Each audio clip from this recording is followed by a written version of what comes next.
新闻来讲一个会当互咱思考的问题，安尼做敢会使？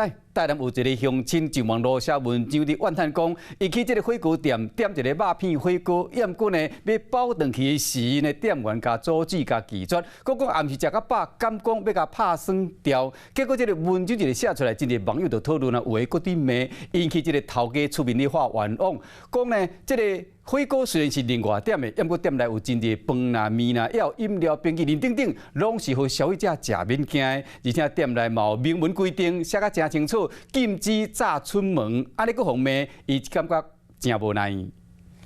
规大盘鱼仔直接下落去煮，互人看甲嘴烂插插滴。台南这间火锅店标榜100多块的火锅，店内底饭、面、冰凉的，互消费者食通嗨。不过所有民众就伫咧网络顶去嗨。昨有人客讲，来到台南这间店，等于人点2个火锅，佮加一大盘199块的肉，食袂完想要包顿去，煞风拒绝。问店内底敢是食甲饱？开钱买肉是安怎袂当包顿去？店家是回应，店内底卤仔饭、咖喱饭、面含凉的，拢是食甲饱。嘛打广告讲无咧互包顿去。若是消费者甲饭甲面食甲饱，佮甲火锅包顿去，安尼因就免趁。消费者店家无共款的立场，互大家拢伫咧讨论。不适合，店家会觉得不划算，就是会亏。因为店里就规定说不行啊。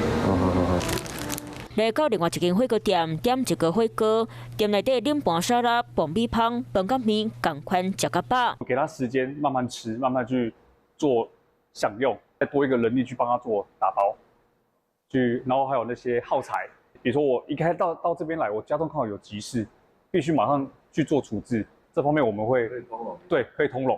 其他业者讲，避免小上争气，会伫人客点餐的时对甲因讲，这是食甲饱，所以袂当包顿去。当然，若是有不低的情形，则搁潮。虽然开店做生意论去求财，不过成本嘛是爱掠才袂了。你好，我是宋彦明。想掌握最及时的新闻资讯吗？赶紧订阅、按赞、开启小铃铛，锁定华视新闻 YouTube 频道。